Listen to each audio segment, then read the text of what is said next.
Hi friends, ఇక్కడ view చూడండి, చాలా బాగుంది. ఎంత బాగుందో కదా.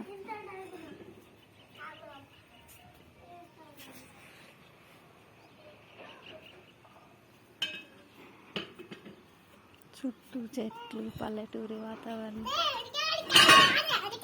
చాలా బాగుంది.